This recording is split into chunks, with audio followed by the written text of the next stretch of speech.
नमस्कार प्यारे साथियों, स्वागत है आप सभी का इस YouTube चैनल में। दोस्तों आज के इस क्लास में हम बात करेंगे रीजनिंग के प्रैक्टिस सेट नंबर 95 के बारे में। दोस्तों अभी तक आप सभी ने 90 प्रैक्टिस सेटों को नहीं देखा है तो जाकर दोस्तों इसको देख लीजिएगा, क्योंकि जितनी भी क्लास थी उसमें हमने बात किया था दोस्तों बहुत ही मोस्ट इंपॉर्टेंट क्वेश्चन के बारे में। दोस्तों जैसे इसमें दिया गया है, पहले क्वेश्चन नंबर 2 दिया गया है, बट पूछा गया 14 मार्च 2010 को कौन सा साप्ताहिक दिन था। तो मतलब कि दोस्तों यह कैलेंडर का प्रश्न होने वाला है। इसमें दिया गया है 4 विकल्प, चारों विकल्पों में से कौन सा सही जवाब निकल के आ जाएगा उसको दोस्तों देखना है। ऐसे ही क्वेश्चन नंबर 14 दिया गया है, दी गई आकृति में त्रिभुजों की संख्या बताइए। तो इसमें भी दोस्तों क्वेश्चन 4 विकल्प दिए गए हैं, चारों विकल्पों में से कौन सा सही जवाब आ जाएगा उसको दोस्तों इसमें देखेंगे। दोस्तों दिया गया है अगला प्रश्न, क्वेश्चन नंबर 12 दिया गया है। यह दोस्तों श्रृंखला का प्रश्न होने वाला है। श्रृंखला का यह जो प्रश्न है इसमें पूछा गया क्वेश्चन मार्क के स्थान पर क्या निकल के आएगा। इसमें भी दोस्तों 4 विकल्प दिए गए हैं, चारों विकल्पों में से कौन सा सही विकल्प आ जाएगा। दोस्तों ऐसे ही दोस्तों बहुत सारे प्रश्न इसमें लाए हुए हैं जो कि परीक्षा की दृष्टि से बहुत ही मोस्ट इंपॉर्टेंट क्वेश्चन है। चलते हैं दोस्तों आज के महत्वपूर्ण पहले प्रश्न पर। महत्वपूर्ण पहले प्रश्न जाने से पहले अगर आप दोस्त इनमें से किसी भी एग्जाम की तैयारी कर रहे हैं, जैसे railway, bank, SSC CGL, SSC GD, MTS, SSC CSL, ITBP, SSB, BDO, CPO, Agniveer, ALP technician, UP triple S C PET, CRPF, army, navy, CTET, UP BEd, bank PO, group D, air force, CDS, NTPC, RPF, UP police दरोगा, IB, SSC stenographer, या दोस्त किसी भी state के किसी भी exam की आप सब तैयारी कर रहे हैं तो आप सभी के लिए यह जो क्लास है यह बहुत ही महत्वपूर्ण साबित होने वाली है। तो दोस्त और देरी न करते हुए चलते हैं महत्वपूर्ण आज के पहले प्रश्न की ओर। तो जो आप महत्वपूर्ण पहला प्रश्न दिया गया है वह है नीचे दिए गए वेन आरेख में वृत्त वकीलों को निरूपित करता है। वृत्त जो बताया गया दोस्तों यह वकीलों को निरूपित करता है। जहाँ वृत्त है उसको हम वकील बना देंगे। उसके बाद आगे क्या गया है, षष्ठ कोड जो है महिलाओं को निरूपित करता है। जो षष्ठ कोड है यह जो दिया गया दोस्तों यह महिलाओं को निरूपित करता है। आगे महिलाओं को निरूपित करता है। आगे जो दिया गया है, और आयत भोजन प्रेमियों को, आयत जो है वह भोजन प्रेमियों को, भोजन ले देते हैं बस। उसके बाद दिया गया क्या, दी गई आंक संख्याएं उस विशिष्ट वर्ग के व्यक्तियों की संख्या को निरूपित करती है। कितनी महिलाएं ऐसी है जो भोजन प्रेमी और वकील दोनों हैं। कितनी मतलब कि महिलाएं इतनी है जो तीनों में कॉमन है। जो दोस्तों तीनों में कॉमन होगा उसी को हमको बताना है कौन सा सही विकल्प इसमें आ जाएगा। अगर हम तीनों में कॉमन के देखते हैं दोस्तों, जो आयत में आ गया, जो षष्ठभुज में भी आएगा, और जो दोस्तों यहाँ से वृत्त में भी आएगा, तो कौन है वह, तो हम कहेंगे वह 12 है। तो 12 यहाँ पर विकल्प नंबर 3 में दिया गया है। दोस्त इसका विकल्प नंबर 3 बिल्कुल सही जवाब निकल के आ जाएगा। दोस्तों ऐसे ही दोस्तों इसको सॉल्व कर देंगे। कितना आएगा इसमें 12 निकल के आ जाएगा। चलते हैं दोस्त, जैसे यहाँ पर 12 आ गया तुरंत चलते हैं नेक्स्ट क्वेश्चन पर। अगला प्रश्न क्या दिया गया है, यह दोस्तों कैलेंडर का प्रश्न है। कैलेंडर का प्रश्न जैसे 14 मार्च 2010 को कौन सा साप्ताहिक दिन था। तो 14 मार्च 2010 को कौन सा साप्ताहिक दिन था। तो दोस्तों यहाँ पर देखते हैं, तो सबसे पहले हम बात करते हैं कौन सा हमारा वर्ष पूरा हो गया है। 2010 जाने से पहले हम देखेंगे 2009 जो है दोस्तों वह पूरा हो चुका है। 2009 के बारे में बात करते हैं, 2009 को कैसे लिखेंगे, हम कहेंगे 2000 प्लस का 9। अगर 2000 में विषम दिन देखते हैं तो दोस्तों 0 आता है। अगर 9 में हम विषम दिन देखेंगे तो इसको 4 से भागा देंगे। तो पहले तो इसमें लीप ईयर देखते हैं, तो लीप ईयर इसमें कितने आएंगे, अगर 4 से भागा देंगे तो 2 लीप ईयर आएगा। और दोस्तों यहाँ पर सिंपल ईयर कितने आएंगे, सिंपल ईयर अगर बात करते हैं 7 सिंपल ईयर आएगा। तो लीप ईयर में विषम दिन कितने होते हैं, 2 होते हैं, तो यहाँ पर 4 हो जाएगा। और 7 है, 7 सिंपल ईयर है तो 1 विषम दिन होता है, तो यहाँ पर 7 हो जाएगा। 7 और 4 11, 7 और 4 11। तो यहाँ से अगर हम 7 से भागा देते हैं तो दोस्तों यहाँ पर 4 जो आएगा वह विषम दिन आएगा। कितना, अगर हम यहाँ पर विषम दिनों की बात करेंगे तो 4 जो आएगा वह विषम दिन आएगा। अब यहाँ से हमको जाना है, हमने तो 2009 तक आ गया है, अब हमको मार्च तक जाना है। कितने मार्च तक, 14 मार्च 2010 तक जाना है। तो यहाँ से पहले जनवरी की बात करते हैं। जनवरी में होता है दोस्तों 31 दिन होता है, तो इसको 7 से भागा देंगे तो यह जाएगा 7 चौका 28 और 3 31, 7 चौका 28, 3 31, तो 3 विषम दिन आ गए। इसी प्रकार से अगर हम देखते हैं फरवरी क्या है, यहाँ 2010 लीप वर्ष है नहीं, या एक सिंपल हो जाएगा, इसलिए फरवरी होगी 28 की। तो 28 को 7 से भागा देंगे तो 0 आएगा विषम दिन। और इसी प्रकार से हम चले जाते हैं मार्च में क्या है 14 लिखा गया। 14 को अगर दोस्तों 7 से भागा देते हैं तो 0 विषम दिन आता है। तो यहाँ से 3 तो इधर आ गया विषम दिन और 4 इधर आ गया विषम दिन। तो 4 और 3 7, कुल टोटल विषम दिन कितने आएंगे दोस्तों 7 आएंगे। तो भागे 7 कर देंगे, तो 7 भागे 7 करेंगे तो 0 विषम दिन निकल के आ जाएगा। तो 0 विषम दिन का मतलब क्या होता है, अगर 0 आता है दोस्तों तो आता है रविवार हो जाएगा। अगर 1 आता है तो सोमवार होता है, 2 आता है तो दोस्तों मंगलवार, 3 आता है तो दोस्तों यहाँ से हो जाएगा बृहस्पतिवार, 3 होता है बुधवार होता है, और 4 आता है बृहस्पतिवार, और 5 आता है दोस्तों यहाँ से हो जाता है शुक्रवार, और 6 आने पर शनिवार आता है। इसी प्रकार से हम सभी दिनों का कोट लिखते हैं। दोस्तों कितने दिन होते हैं, हम कहेंगे 7 दिन होते हैं, मगर 0 से शुरू होता है। 0 पर रविवार किस विकल्प में दिया गया, हम कहेंगे विकल्प नंबर फर्स्ट में दिया गया। विकल्प नंबर फर्स्ट इसका बिल्कुल सही जवाब निकल के आ जाएगा। दोस्तों जैसे ही विकल्प नंबर फर्स्ट सही आता है, हम कहेंगे ऐसे ही दोस्तों सॉल्व करेंगे हम कैलेंडर के प्रश्नों को। चलते हैं दोस्तों हम यहाँ से अगले प्रश्न पर। अगला प्रश्न क्या दिया गया है, निम्न श्रेणी में प्रश्नवाचक चिन्ह क्वेश्चन मार्क के स्थान पर कौन सी संख्या आएगी। दोस्तों यहाँ एक इंपॉर्टेंट प्रश्न है, इसको दोस्त आप ध्यान से देखना। तो यहाँ पर क्वेश्चन मार्क पूछा गया है, क्वेश्चन मार्क के स्थान पर क्या आएगा। तो पहले तो दोस्तों यहाँ से देखेंगे 160 183, तो ये हम कहेंगे यहाँ मामूली सा डिफरेंस है, तो यहाँ से हम अंतर निकाल लेंगे। जैसे 183 में से 160 को घटाएंगे दोस्तों, तो यहाँ से हम कहेंगे कितना ज़्यादा है, तो 3 आएगा, और 8 में से 6 चला जाएगा तो 2 बचेगा।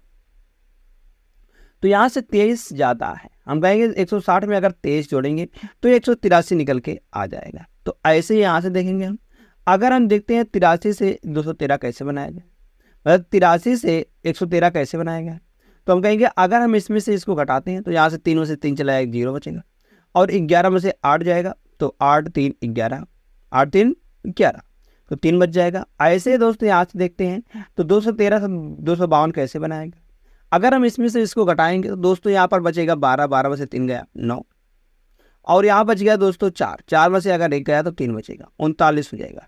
इसी प्रकार से दोस्तों आगे देखते हैं हम, तो आगे कितना डिफरेंस निकल के आएगा। अगर हम आगे इसका अंतर निकालते हैं तो 3 में से 2 गया तो बचेगा 1, और 10 में से 5 गया तो 5 आएगा, 51 आ गया। दोस्तों आगे इसी प्रकार से क्या डिफरेंस निकल के आ जाएगा। तो यहाँ से डिफरेंस का डिफरेंस क्या आ गया है। तो यहाँ से अगर हम 23 देखते हैं तो 23 कैसे बनाया गया है, अगर हम 23 देखते हैं तो 23 इस प्रकार से बनाया गया कैसे, तो हम कहेंगे 4 का वर्ग कर देंगे प्लस का 7 कर देंगे, 4 का वर्ग क्या आएगा 16 आएगा, 16 में अगर 7 जोड़ते हैं तो 23 आएगा। इसी प्रकार से 30 कहें, 30 का किया गया है 5 का वर्ग प्लस का 5, 5 का वर्ग प्लस का 5। यहाँ से देख रहे हैं दोस्तों 5 का वर्ग प्लस 5 किया गया, इसको कैसे बनाया गया, हम कहेंगे 6 का वर्ग प्लस का 3, 6 का वर्ग प्लस का 3। अगर इसको देखते हैं तो यह 7 का वर्ग प्लस का 2, 7 का वर्ग प्लस का 2, तो यहाँ से क्या हो रहा है 7 5 3 2, और आगे 4 5 6 2। तो यहाँ से दोस्तों देख रहे हैं आगे वाले में जो वर्ग है उसमें 1 1 घट रहा है, और जो यहाँ से दोस्तों जो जोड़ा गया है तो वहाँ पर 2 2 घट रहा है। तो इसी प्रकार से आगे देखते हैं, तो आगे क्या अंतर निकल गया, हम कहेंगे 8 का वर्ग प्लस का 1 प्लस का 0, यहाँ से क्या आ जाएगा दोस्तों 0 2 3 0, यहाँ से 5 2 7 7 3 और 2, और यहाँ से 0 आ जाएगा, 0 यहाँ पर ऐड हो जाएगा। दोस्तों यहाँ से अगर हम देखते हैं 8 9 64, 64 है, तो 64 का क्या निकल के आएगा, यहाँ पर 64 जोड़ देंगे हम। तो इसमें से अगर हम 64 जोड़ते हैं तो 64 जोड़ने पर क्या निकल के आएगा, अगर यहाँ पर दोस्तों हम 64 जोड़ते हैं तो 3 से 3 प्लस का 64, तो 4 3 7 और 6 और 3 367 निकल के आ जाएगा। तो 367 किस विकल्प में दिया गया है दोस्तों, तो यहाँ से देखेंगे 367 दिया गया और विकल्प नंबर 3 में दिया गया है। तो विकल्प नंबर 3 इसका बिल्कुल सही जवाब निकल के आ जाएगा। दोस्तों जैसे ही विकल्प नंबर 3 सही आता है, फिर से हम चलते हैं एक और नेक्स्ट क्वेश्चन पर, एक और शानदार प्रश्न पर। एक और शानदार प्रश्न क्या दिया गया है दोस्तों, दिया गया है उस भिन्न आरेख का चयन करें जो नीचे दिए गए वर्गों के बीच सर्वश्रेष्ठ संबंध को दर्शाता है। अगर हम बात करते हैं दोस्तों शिशु पिता और पुरुष, शिशु पिता और पुरुष अगर हम बात करते हैं तो सभी जो पिता होते हैं दोस्तों, पिता होते हैं वह पुरुष ही होते हैं, वह क्या होते हैं, वह पुरुष ही होते हैं। मगर अगर शिशु की बात करते हैं दोस्तों, तो शिशु जो होता है वह पुरुष भी होता है दोस्तों, शिशु जो होगा शिशु वह पुरुष भी होगा, मगर पिता कैसे होगा, छोटा बच्चा है, छोटा बच्चा पिता कैसे होगा। तो यहाँ से शिशु जो होता है, कुछ शिशु जो है वह पुरुष भी होते हैं और यह महिला भी होती है, या क्योंकि आप महिला भी होती हैं, तो हम कहेंगे ऐसा चित्र बनेगा। तो ऐसा चित्र किस विकल्प में बन रहा है? हमें ये विकल्प नंबर डी में बन रहा है, तो विकल्प नंबर डी इसका बिल्कुल सही जवाब निकल के आ जाएगा। दोस्तों जैसे विकल्प नंबर डी सही आता है, फिर से हम चलते हैं नेक्स्ट क्वेश्चन पर। अगला प्रश्न क्या दिया गया है? एक मैदान में कुछ बत्तख और बकरे हैं। अगर हम यहाँ से देखते हैं कुछ बत्तख और बकरे हैं, कुल मिलाकर 77 सिर, कितने? 77 सिर दिया गया है और 224 पैर दिए गए हैं। अगर हम बात करते हैं दोस्तों तो बत्तखों की संख्या कितनी है? बत्तखों की संख्या हमको बताना है कितनी है। अगर दोस्त हम यहाँ से देखते हैं बत्तख और बकरे, इनके अगर पैरों की बात करते हैं तो बत्तख के पैर होते हैं दोस्तों, बत्तख के पैर होते हैं, बत्तख के पैर कितने होते? 2 होते हैं।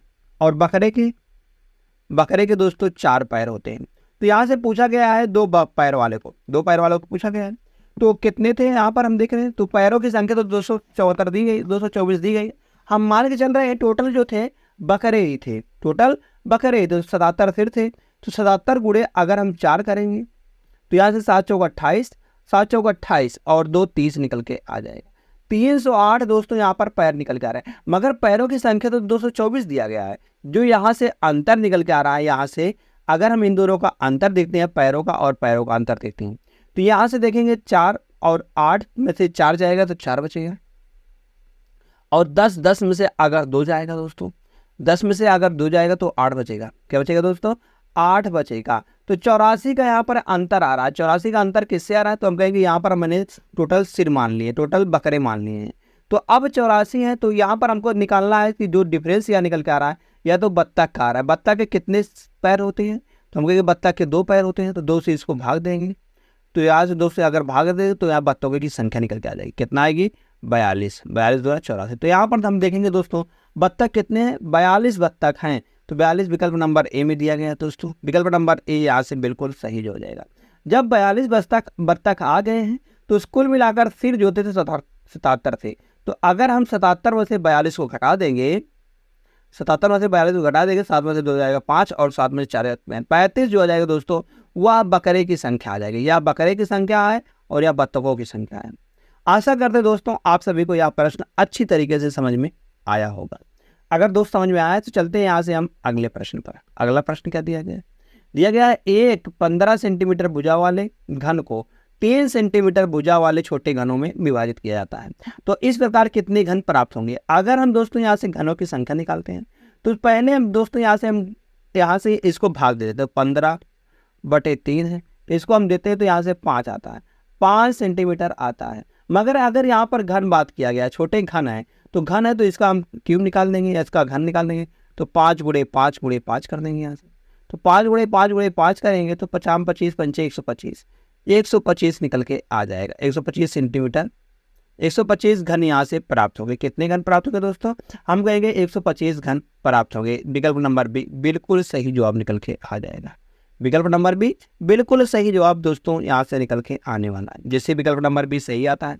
चलते हैं दोस्तों यहाँ से हम अगले प्रश्न पर। अगला प्रश्न क्या दिया गया है दोस्तों? यहाँ पर दिया गया कथन और उत्तर का प्रश्न दिया गया। जैसे क्या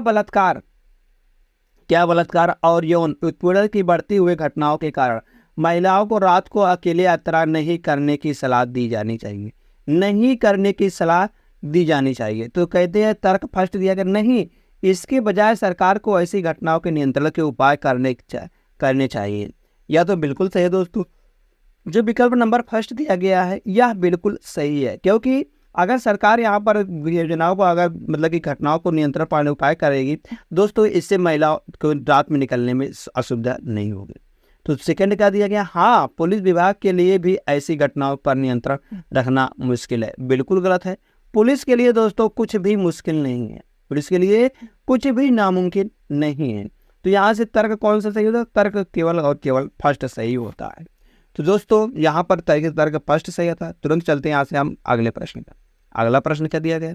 यह भी दोस्तों कथन और पूर्ण धारणाएं का प्रश्न है। कथन और पूर्व धारणाएं का प्रश्न जैसे दिया गया है, एक शिक्षक एक छात्र को कहते हैं यदि आप मेरी बात नहीं सुनते हैं तो मैं आपको सजा दूंगा, तो इससे पहले पूर्व धारणा क्या निकल के आई होगी?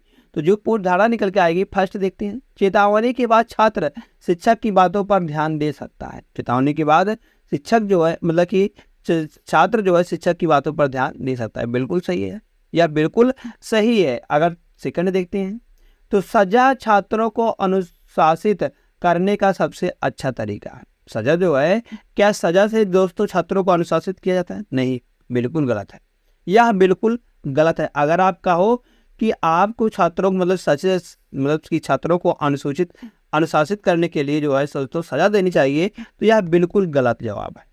तो यहाँ से सिर्फ और सिर्फ पूर्व धारणा फर्स्ट सही होगी।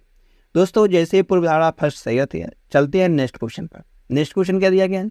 या दोस्तों किसी भी कंपनी के लिए दोस्तों यहाँ पर दिया गया है कि किसी भी कंपनी के में यहाँ पर जैसे कंपनी कोई है, वह दोस्तों कैसे कैसे लोगों को अपने अचीव करती है। मतलब कि वहाँ पर कंपनी में जो है भर्ती निकली हुई है, भर्ती निकलने के लिए क्या क्या अपन भर्ती बोर्ड क्या क्या दिया गया। जैसे एक संगठन में प्रबंधक वित्त के चयन की शर्तें निम्नानुसार हैं। तो यहाँ से उम्मीदवार क्या होना चाहिए? फर्स्ट देखते हैं, किसी भी विषय में कम से कम 50% अंक सहित स्नातक होने चाहिए। कितने? 50% से कम नहीं होना चाहिए। तो वित्त में विशेषता सहित प्रबंधन में स्नातकोत्तर, मतलब कि एमए या एमएससी किया हो, एमए या एमएससी मतलब कि स्नातकोत्तर किया हो। तो यहाँ से की उम्र अथा 1/2/2013 से कम 25 वर्ष होनी चाहिए और 35 वर्ष से अधिक नहीं होनी चाहिए। 35 और 25 के बीच में होनी चाहिए। को किसी संगठन के लेखा वित्त विभाग में कम से कम अहर्ता प्राप्त के बाद का 2 वर्ष का कार्य अनुभव होना चाहिए। 2 वर्ष का कार्य अनुभव होना चाहिए। को चयन प्रक्रिया में कम से कम 40% अंक मिले हों। को चयन प्रक्रिया में कम से कम 40% अंक मिले हों। तो यहाँ से देखते हैं क्या दिया गया है।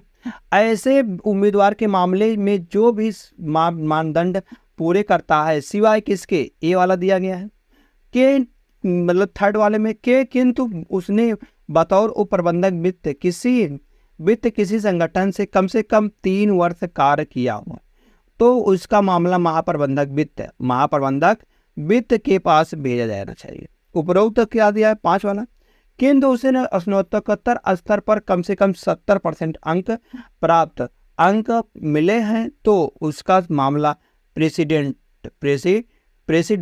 वित्त के पास भेजा जाना चाहिए। प्रेसिडेंट वित्त के पास भेजा जाना चाहिए। तो यहाँ से देखते हैं अगले में क्या दिया गया। तो यहाँ पर क्वेश्चन क्या दिया गया? गीता है, गीता कोठारी का जन्म जो है वह 10 सितंबर 1980 को हुआ था। 10 सितंबर 1980 को हुआ था। तो बताया गया 1/1/2013 से यहाँ पर जनगणना, मतलब कि उसकी उम्र की गणना होगी। तो अगर यहाँ से देखेंगे तो 20 तो उधर जाएगा और इधर कुल मिलाकर 33 वर्ष यहाँ पर मोटी मोटा का आ रहा है। 33 वर्ष का यहाँ पर आ रहा है, मतलब कि यहाँ 25 और 35 से बीच में है। बिल्कुल सही है। तो यहाँ पर वित्त में विशेषता सहित अपना एमबीए पूरा करने के बाद वह पिछले 4 वर्ष से एक संगठन में वित्त विभाग में काम कर रही है। तो यह भी बिल्कुल सही है। अभी एमबीए भी पूरा है, ठीक है, पोस्ट ग्रेजुएट भी है। तो यहाँ से देखते हैं वह पिछले 4 वर्ष से, यह भी ठीक है, कम से कम 3 वर्ष का मांगा गया था, मगर यहाँ पर 4 वर्ष दिया गया है। विभाग में काम कर रहे हो, उसके चयन प्रक्रिया में 60% अंक मिले हैं। उसके चयन प्रक्रिया में दोस्तों यहाँ पर बताया गया 60% का अंक मिला है, मगर उसको चयन प्रक्रिया में कितना मिलना चाहिए? हम कहेंगे चयन प्रक्रिया में कम से कम 40%, या भी 60% मिला है यहाँ पर। तो मुझे 60% यहाँ पर जब मिला दोस्तों, तो यह भी 60% यह भी सही है।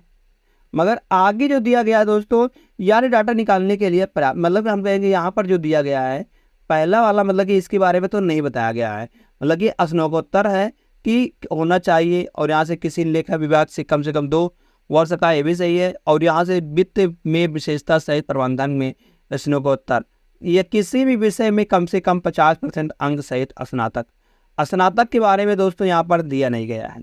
स्नातक के बारे में यहाँ पर दिया नहीं गया, सीधे स्नातकोत्तर की बात कर दिया गया है।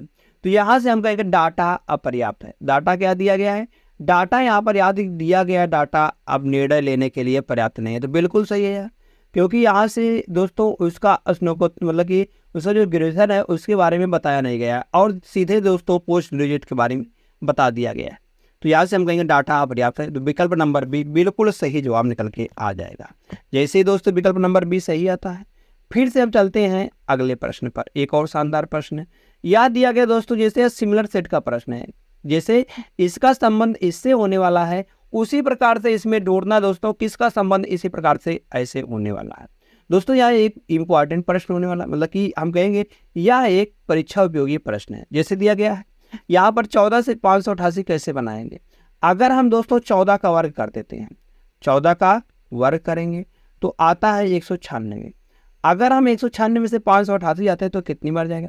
अगर हम इसको दोस्तों गुणा करते हैं 8 6 6 तरीक 18, अगर हम इसको 3 से गुणा करते हैं तो यहाँ से देखते हैं 6 तरीक 18, 9 तरीक 27, 9 तरीक 27 और 1 28, और 3 एक नाम 3 और 2 5, 588 निकल के आ रहा है। दोस्तों यहाँ से हम देखेंगे अगर हम 12 का वर्ग करते हैं तो 144 आता है। 144 को अगर हम 3 से गुणा करते हैं तो यह 4 3 यही 12 आएगा, मतलब कि इकाई के स्थान पर 12 आएगा, न कि 6 आएगा। हम कहेंगे बिल्कुल गलत है यार। अगर देखते हैं 20 का, अगर हम 20 का वर्ग करते हैं तो 400 आता है। 400 को अगर 3 से गुणा करते हैं तो यह 1200 आता है। तो यहाँ पर दिया गया 908, यह भी बिल्कुल गलत है। देखते हैं 11 का वर्ग करेंगे तो 121 आएगा। 121 को अगर 3 से गुणा करते हैं तो इकाई के स्थान पर 3 आने वाला है, मगर यहाँ पर इकाई के स्थान पर 4 दिया गया है, तो यह भी बिल्कुल गलत है। अब सिर्फ और सिर्फ विकल्प नंबर एक ही बचता है, कौन सा, विकल्प नंबर 4। तो यही दोस्तों सही होगा। कैसे, अगर हम 18 का वर्ग करते हैं तो 18 का वर्ग दोस्तों यहाँ से निकल के आता है 324। 18 का वर्ग क्या होता है दोस्तों, 18 का वर्ग होता है 324। 324 गुणे 3 करेंगे तो 4 तिहाई 12 और 3 दूनी 6 और 1 7 और 3 त्रिका 9, यहाँ से 972 निकल के आ रहा है। दोस्तों 972 यहाँ पर भी दिया गया है, भाई यही बिल्कुल सही जवाब निकल के आ जाएगा। जैसे दोस्त विकल्प नंबर 4 सही आता है। फिर से हम चलते हैं एक और शानदार प्रश्न पर। दोस्तों यह प्रश्न आप सभी को इसको ध्यान देना, यह इंपॉर्टेंट प्रश्न था। चलते हैं अगले प्रश्न पर। अगला प्रश्न क्या दिया गया है, यह दोस्तों दिया गया उस विकल्प आकृति का चयन करें जो दी गई आकृति यक्ष में अंतर्निहित है, मगर कहा गया इसको घुमाने की अनुमति नहीं है। जैसे दिया गया वैसे यहाँ पर दिया जाना चाहिए। जैसे दोस्तों हम बात करते हैं विकल्प नंबर ए की, तो विकल्प नंबर ए यहाँ से देखते हैं दोस्तों, यहाँ पर दिया गया है इस प्रकार से, यहाँ पर भी दिया गया है, यहाँ से देखते हैं आगे। मगर जो यह लाइन है दोस्तों, अगर यह लाइन यहाँ से लेकर यहाँ तक आ जाती तो हम कहते हैं यह बिल्कुल सही था, मगर नहीं आ रही तो यह गलत हो जाएगा। विकल्प नंबर ए गलत, विकल्प नंबर ए गलत हो जाएगा। अब विकल्प नंबर यहाँ से बी की बात करते हैं हम, तो बी में देख रहे हैं दोस्तों, यहाँ से यह इस प्रकार से जा रहा है, यहाँ से भी इस प्रकार से यह जा रहा है, यहाँ से हम देखेंगे इस प्रकार से यहाँ से जा रहा है, बिल्कुल सही है। यहाँ से यहाँ तक, यहाँ से यहाँ तक यह भी बिल्कुल सही है दोस्तों। अब इसको हम यहाँ से यहाँ तक लेते हैं, सही है।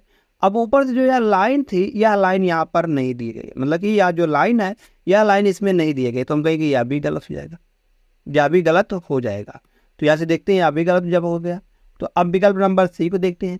विकल्प नंबर सी दोस्तों यहाँ से दिख रहा है इस प्रकार से, यहाँ पर भी दिख रहा है इस प्रकार से, मगर जो दोस्तों यहाँ पर हम ध्यान देंगे, यहाँ पर थोड़ा सा हम ध्यान देंगे, यहाँ से जो जा रहा है या इस प्रकार से या ऐसे जा रहा है, बिल्कुल सही जा रहा है, बिल्कुल सही आ रहा है, बिल्कुल सही आ रहा है, यह भी है।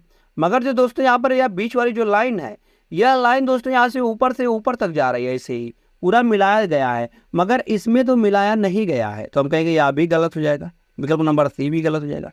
अब सिर्फ बचता है विकल्प नंबर डी। तो विकल्प नंबर डी कहाँ पर दिख रहा है, अगर हम विकल्प नंबर डी की बात करते हैं दोस्तों, तो यह इस प्रकार से यहाँ पर दिख रहा है, यहाँ पर ध्यान से देखना, यहाँ से यहाँ तक जाएंगे और यहाँ से यहाँ तक जाएंगे, और इसमें तो यह लटकाया गया है, सही है, और ऐसे ही इसमें जाएंगे, फिर यहाँ से यहाँ इस प्रकार से। तो यहाँ पर दोस्तों दिख रहा है विकल्प नंबर डी एकदम पूरा पोर्टफोल, समझेंगे विकल्प नंबर जो डी होगा यह बिल्कुल सही जवाब निकल के आ जाएगा। कौन सा, विकल्प नंबर डी। विकल्प नंबर डी जैसे दोस्तों सही आता है। फिर से हम चलते हैं अगले प्रश्न पर। अगला प्रश्न क्या दिया गया है, जो नेक्स्ट प्रश्न है यह दिया गया है श्रृंखला का प्रश्न है। श्रृंखला का जैसे प्रश्न है, इसमें क्वेश्चन मार्क के स्थान पर क्या निकल के आने वाला, जैसे दिया गया 3 12 52 159 और 660। अगर हम 3 से 12 में आते हैं तो यह किस प्रकार से बनाया गया। अगर हम 3 से 12 में आते हैं तो दोस्तों अगर हम इसमें कैसे बनाया गया है, अगर हम 3 में गुणा करते हैं, 3 त्रिका 9, 3 में 3 का गुणा करते हैं और गुणे 4 करते हैं, 3 त्रिका 9 गुणे 4 किया गया, मतलब 3 त्रिका 9 और धन 4 किया गया, 12। अगर हम 12 से 52 बनाते हैं तो कैसे बनाया गया, अगर हम यहाँ से गुणा करते हैं दोस्तों 12 में गुणे 4 करते हैं, 12 चौका 48 प्लस का 4 52 निकल के आ जाएगा यहाँ से। अगर हम 52 से दोस्तों 59 में आते हैं तो कैसे बनाया गया, हम कहेंगे यहाँ पर गुणे 3 करेंगे, 52 गुणे 3 प्लस का 3 59 हो जाए, मतलब 159 निकल के आ जाएगा। अगर दोस्तों यहाँ से हम निकालते हैं इसको 640 को, तो हम कहेंगे 4 धन 4 किया गया है, मतलब गुणे 4 किया गया, धन 4 किया गया है। अब आगे क्या निकल के आएगा, आगे यहाँ पर गुणे 3 करेंगे और धन 3 करेंगे। अगर हम 64 को गुणे 3 करते हैं दोस्तों 0 आएगा, और 4 तिरिक 12 और 6 तिरिक 18, 6 तिरिक 18 और 1 19 प्लस 3 करेंगे दोस्तों, तो यहाँ 1923 आने वाला है, 1923 आने वाला है। तो 1923 किस विकल्प में दिया गया है, हमें यहाँ विकल्प नंबर 1 में ही दिया गया है। तो विकल्प नंबर 1 बिल्कुल सही जवाब निकल के आ जाएगा। नेक्स्ट क्वेश्चन है दोस्तों, नेक्स्ट क्वेश्चन दिया गया है, एक कागज को नीचे दिखाए गए तरीके के अनुसार मोड़ा और काटा गया है, तो यह कागज खोलने पर कैसा दिखेगा। अगर दोस्त हम इसको काट कर खोलते हैं इस प्रकार से, तो यहाँ पर ऐसा आएगा और ऐसा आएगा। तो यह जो इसका मुंह जो है दोस्तों, यहाँ से इसका मुंह नीचे की ओर आएगा, ऐसे आएगा। और यहाँ पर जो दिया गया है यह इस प्रकार से आएगा। दोस्तों यहाँ किस में दिया गया है, हम देखेंगे यहाँ से, तो यह किस में दिया गया है, बिल्कुल यहाँ पर गलत हमने बनाया है चित्र को, हमने चित्र को यहाँ पर बिल्कुल गलत बनाया है। कैसे बनेगा चित्र, चित्र तो इस प्रकार से बनेगा, यहाँ पर जो है यह 0 यहाँ पर आएगा, और यह जो है यह इस प्रकार से यहाँ पर आएगा, और यहाँ पर यह इस प्रकार से आएगा, और यहाँ पर यह नीचे की ओर इस प्रकार से आएगा। तो दोस्तों ऐसा किस में दिया गया है, हम कहेंगे यहाँ पर अगर देखते हैं ऊपर तो इस प्रकार से ऐसे चला जाएगा, और यहाँ पर भी ऐसे ही आएगा, और यहाँ पर इस प्रकार से और इस प्रकार से। यह कैस में दिया गया दोस्तों यहाँ पर, और गोला यहाँ पर आएगा, गोला यहाँ पर आएगा, और ऐसे दोस्तों यहाँ पर इसको बात करते हैं तो यह नीचे की ओर आएगा, या नीचे की ओर आएगा। तो ऐसा किस में दिया गया, ऐसा हम देखेंगे विकल्प नंबर ए से। तो विकल्प नंबर ए में दोस्तों ऐसा बिल्कुल सही जवाब दिख रहा है हमको, विकल्प नंबर ए बिल्कुल सही दिख रहा है। बी में क्या गलती है, बी में गलती दोस्तों जो आ रही है, बी में गलती कहाँ पर आ रही है, बी में जो गलती हम देखते हैं दोस्तों यहाँ से बी में अगर हम गलती को ढूंढते हैं, तो बी में गलती जो दिख रही है दोस्तों हमको, तो यहाँ से देखेंगे हम बी यहाँ पर भी सेम है, यहाँ पर भी ठीक है, मगर यहाँ पर भी ठीक है दोस्तों, और यहाँ से दिख रही है गलती बी में, या जो है इसका मुंह नीचे कर दिया गया, यहाँ पर बी में गलती दिख रही है। अगर हम सी में गलती देते तो सी में आप गोला बीच में मतलब नीचे कर दिया गया, भी गलती है।